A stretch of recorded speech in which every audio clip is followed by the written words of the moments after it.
뒤에 오케이. 하나 둘. 뒤에 계신 우리 권사님은 조금 좀 앞으로 나왔으면 좋겠다. 제가 요즘 시력이 나빠져가지고 잘 안 보이네. 아 그러시면 그냥 계셔. 아 그건 좀 계시. 자 여러분 오늘 이렇게 다시 뵙게 돼서 참으로 기쁘고 반갑습니다. 이번에는 좀 빨리 여러분 뵌 것 같아요. 빨리. 무슨 말이냐면 6개월 만에 뵙는 것 같아요. 6개월. 보니까 작년 9월 22일 날 제가 다녀왔네요. 작년 9월 22일. 그러니까 한 6개월 정도. 이번에는 아주 빨리 뵙는 것 같아요. 전에도 한번 말씀드렸습니다만 오늘 제목이 이 변함없는 믿음인데 참 임마누엘 교회하고 또 저희 LA에 있는 미주 기독교 방송하고는 세월이 많이 흘렀습니다만 이 변함이 없는 것 같아요. 목사님 성품 자체가 변함이 없으신 것 같아요. 저도 변함이 없는 것 같아요. 임마누엘 교회 우리 서채성 목사님을 이제 알게 된 것이 벌써 한 14년이 됐습니다. 처음에 이 교회에 와서 설교한 것이 2011년 2월 27일 로마서 1장 14절에서 17절 말씀을 가지고 복음의 빚진 자 이러한 제목으로 설교를 했네요. 다 써놨어요. 그리고 그때부터 지금까지 주보를 한 장도 버리지 않고 다 모아놨습니다. 여러분 교회 주보 그냥 함부로 이렇게 한 번 쓰고 다 버리나요? 저는 아무튼 2011년 2월 27일부터 오늘까지 16번째 설교를 합니다. 언제 어느 때 설교했던 게 여기 제목하고 본문이 다 쓰여져 있고 그 주보를 다 모아가지고 있다는 겁니다. 이 교회에 대한 애정을 여러분이 충분히 알 수 있겠죠. 제가 수많은 교회 이것저것 모임 단체 교회 가서 설교하는데 주보를 모아놓는 것은 5손가락 안에 꼽습니다. 그거 다 모아서 뭘 어떻게 하겠는데 한 번 다니면 이만큼 쌓이는데 매일 새벽 5시 내지 6시에 제가 숙소를 출발합니다. 거의 매일. 왜냐하면 이 한국은 조찬 모임이 이렇게 많아요. 조찬 예배. 예를 든다면은 대통령실 옆에 보면은 국군중앙교회라고 있어요. 국군중앙교회. 거기에 이제 국방부도 있고 합동참모본부도 있는데 거기에서는 이제 현역과 예비역 한 달에 한 번씩 합동 예배를 드리는데 5시 반에 예배를 드립니다. 5시 반에. 그러면 집에서 몇 시에 나가야 돼요? 그렇게 하는 이유는 그 현역 같은 경우에는 그 대전 밑에 있는 계룡대 거기에서 올라와서 예배를 드려요. 그리고 이제 예배 드린 다음에 아침 식사하고 또 빨리 가야 되니까 그래서 5시 반에 예배를 드려요. 얘기가 나왔으니 잠언 27장 1절에 보면은 너희는 내일 일을 알 수 없다. 너희는 내일 일을 자랑하지 말라. 하루 동안에 무슨 일이 일어나는지 알 수 없다. 이런 말씀이 잠언 27장 1절에 있습니다. 근데 요즘에 돌아가는 그 세상을 보게 되면 내일 일을 모르는 게 아니라 한 치 앞도 모르겠어요. 한 치 앞도. 그게 무슨 말이냐면은 작년 가을에 제가 한국에 왔을 때 작년에 만났던 사람 중에 3명이 지금 행방을 모르겠어. 뭐 감옥에 가 있는 건지 구치소에 가 있는 건지. 대한민국의 그 군선교연합회 회장이 현역으로서는 그 육군참모총장인 박한수 집사님이에요. 육사 45기 한 57, 8 됐나? 그분이 대한민국 군선교회 회장이에요. 이 군선교회 합동 예배를 드리게 되면은 예배 끝난 다음에 식탁에서 같이 식사를 하게 돼요. 저는 이제 분선교에 관심도 많고 또 미국에서 왔다 그래서 거기 메인 테이블에 이렇게 앉게 됩니다. 그럼 같이 앞에서 식사를 하고 뭐 이런저런 담소를 하게 되는 거예요. 잠깐. 그런가 하면은 그 국군 수방사령관, 수도경비 사령관, 그 사람은 이제 별 셋인데 그분도 독실한 기독교 신자예요. 가서 찬양도 인도하기도 하고. 그 다음에 또 작년에 또 특별한 것이 국군 방첩사령부라고 있어요. 방첩사. 옛날에는 그걸 갖다가 보안사, 뭐 기무사, 대통령 2명이나 배출한 부서 아닙니까? 전두환 대통령과 노태우 대통령이 보안사령관이 있었잖아요. 거기가 이름을 바꿔서 뭐 기무사로도 바뀌었고 지금은 방첩사라고 해요. 방첩사. 근데 또 거기를 갖다가 그 방첩사 사령부 교회가 있어요. 예배당이. 거기에 가서 예배를 드릴 기회가 있었어요. 작년 가을에.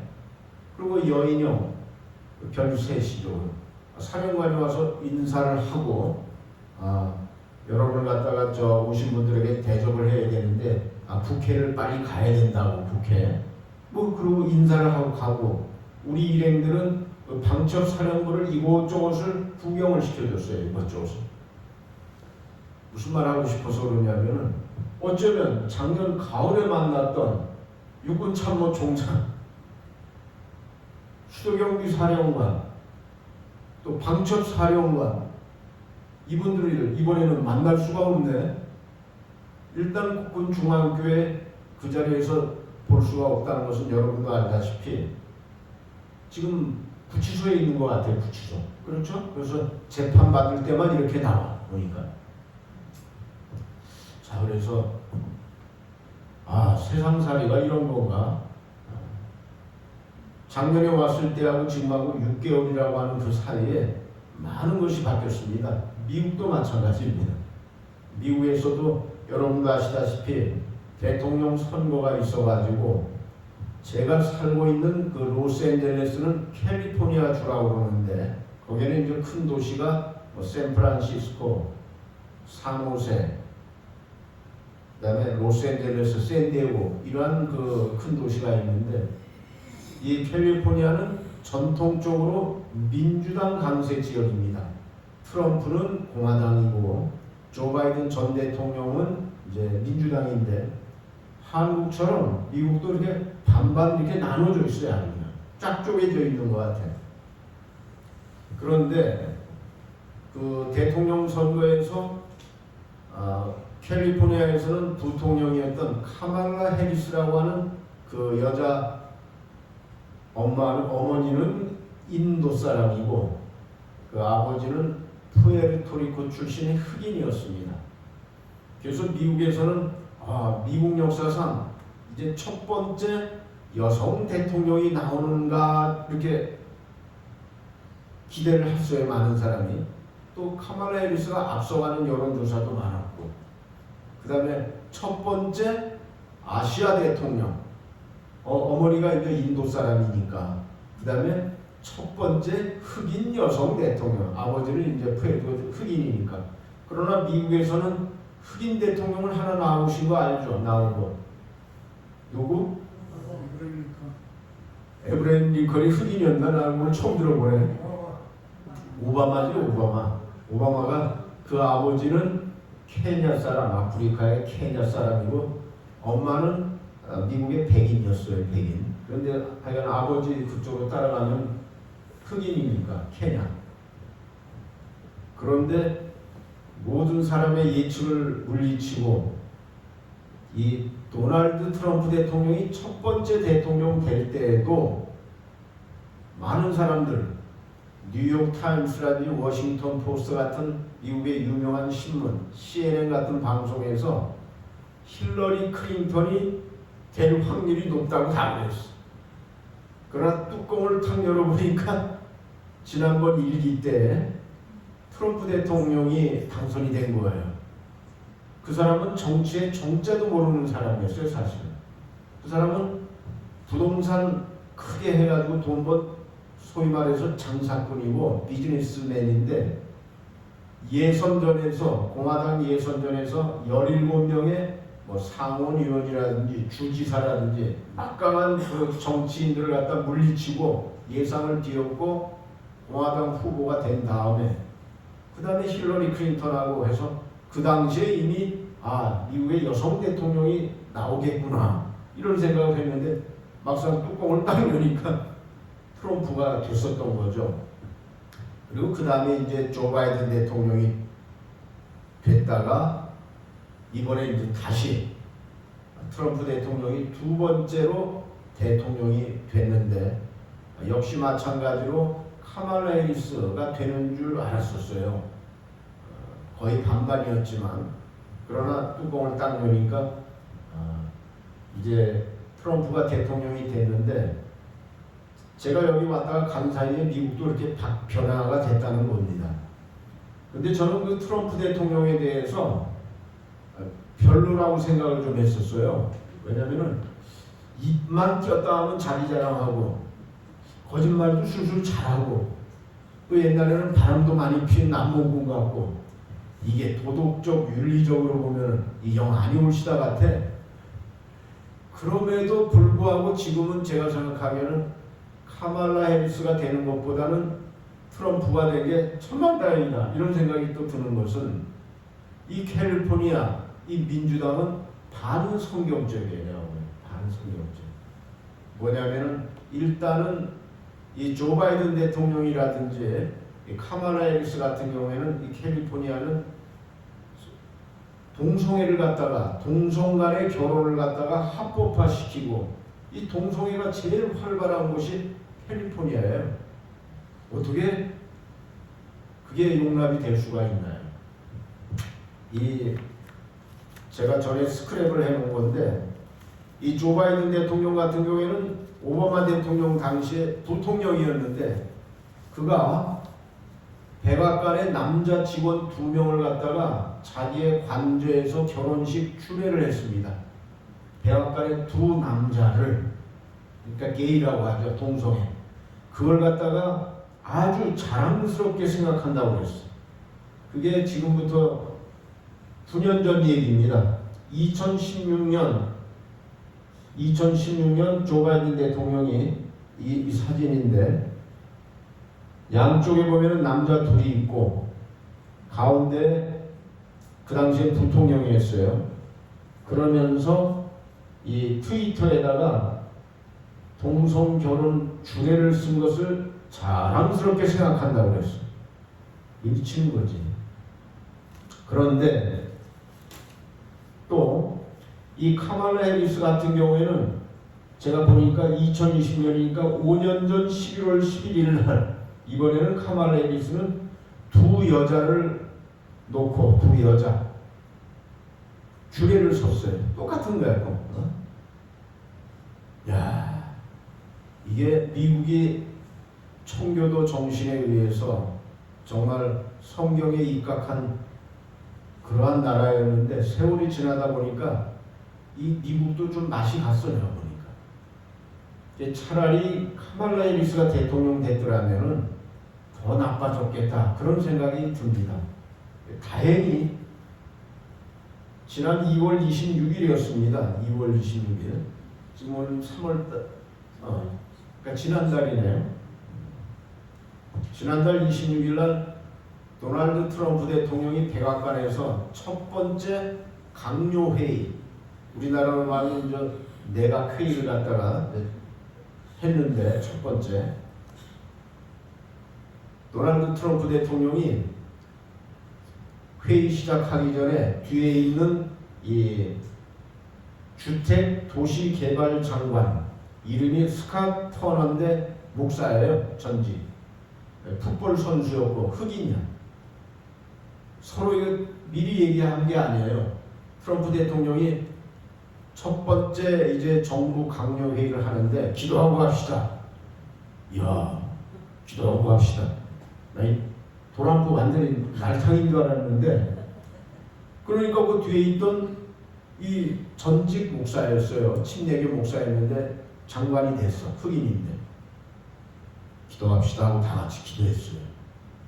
그 얼마나 하나님 보시기에 미국을 이끌어가는데 기도로 시작했다는 것이 참으로 바람직해요. 이게 한국의 국민일보에 크게 났어요. 이렇게 국민일보에 보이는지 모르겠습니다만 옆에 장관들 다 두 손 모아서 얌전하게 뒤에 서 있는 사람이 기도하는. 그래서 야, 기대가 되는 거예요. 이제 미국이 이렇게 중요한 시기마다 기도하고 하는구나. 그런데 대한민국이 지금 이번에 와보니까 혼란이 아주 더 가중되고 있고 이 나라가 어디로 가고 있는지 지극히 걱정이 돼요.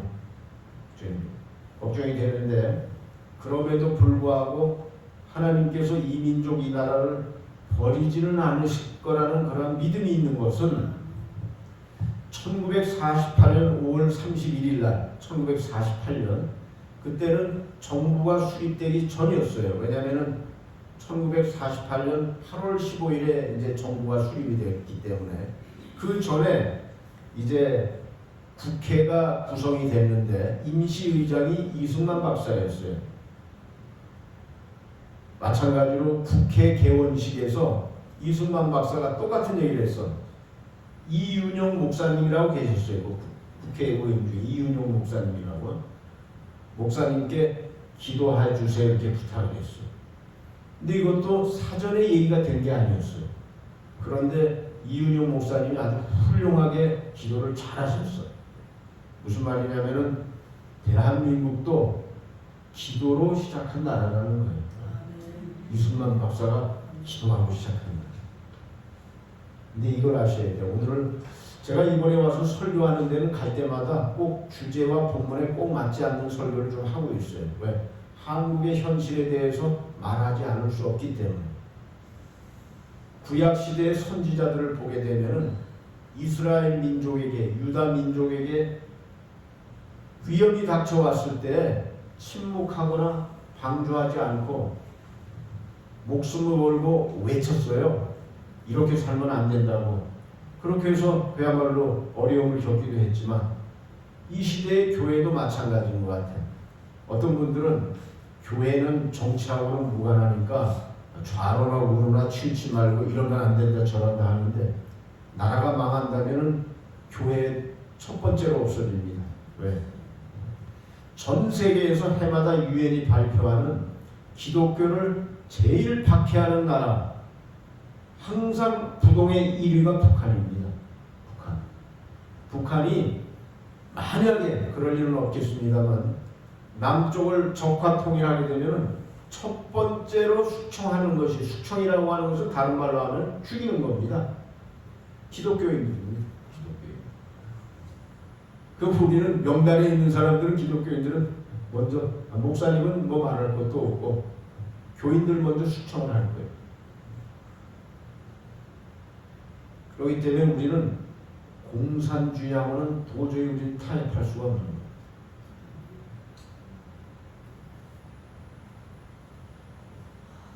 저는 대한민국이 제가 살고 있는 미국하고는 정말 더 가까이 지내야 된다고 생각합니다. 그 이유는 제가 이제 미국에 산 지 정확히 올해로서 40년이 됐습니다.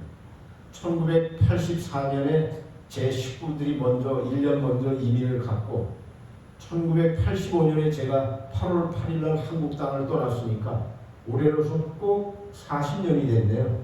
40년. 이제는 한국에서 살아왔던 날보다 미국에서 살아왔던 날이 더 많아졌는데 전 세계는 750만 명의 한인 동포들이 지구촌 곳곳에 살고 있습니다. 목사님은 필리핀 다녀오시면 필리핀에도 한국 사람들 좀 많이 있죠. 그래도 제일 많은 것은 미국입니다. 250만 명의 한인들이 미국 땅에 살고 있습니다. 그 다음에 뭐 중국이라든지 일본이라든지 이제는 한류 열풍이 불어가지고 K-컬처라고 해가지고 전 세계 한국 모르는 나라도 이제는 없고 그 정도로 한국이 이제는 크게 발전을 했습니다. 아주 잘 사는 나라가 됐습니다. 거기에는 이 땅에 처음으로 예수 그리스도의 복음을 들고 왔던 선교사님들의 덕분이 컸다는 것을 여러분 인정하고 그분들에게 감사해야 됩니다.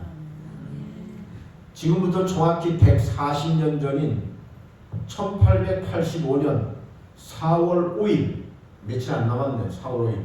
그날이 부활절 날이었습니다. 미국에서 25살밖에 되지 않은 이제 신학대학을 졸업했던 언더우드라고 하는 청년, 25살이었어요.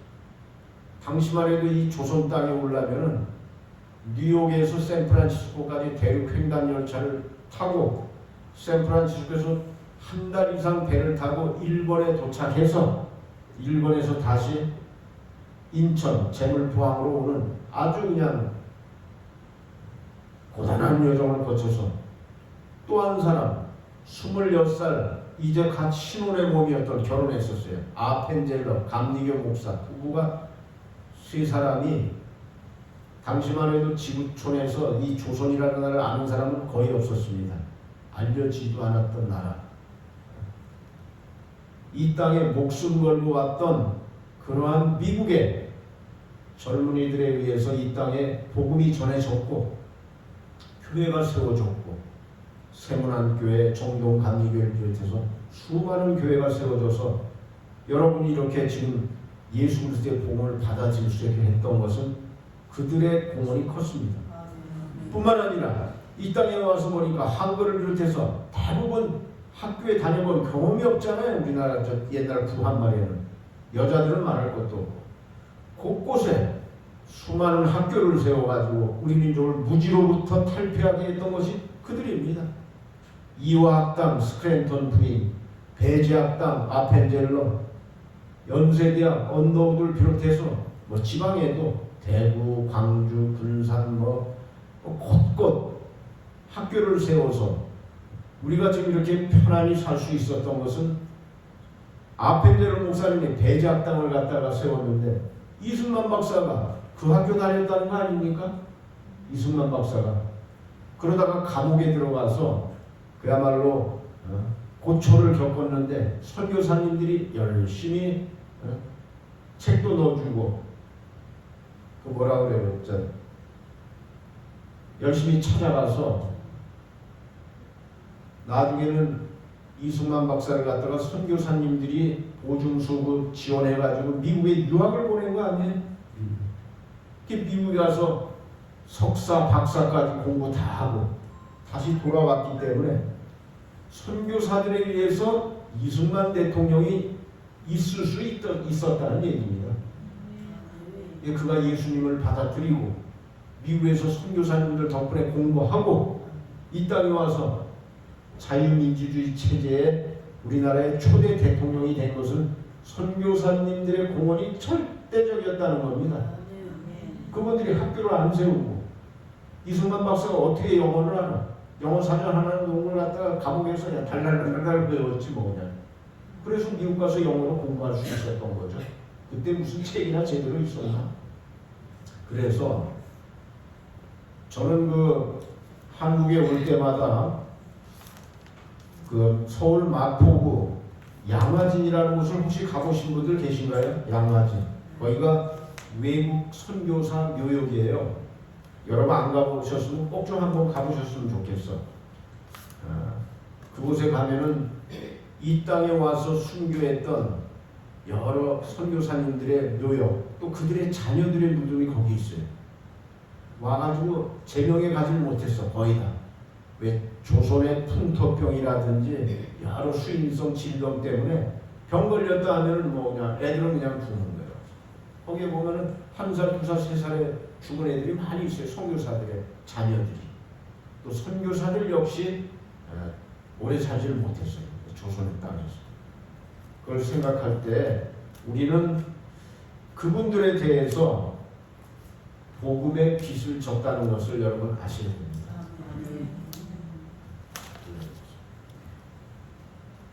또 한 가지는 제가 시 한 편을 좀 읽어드릴게요. 저는 그 양화진에 갔다가 양화진 묘역 입구에 양화진을 소개하는 그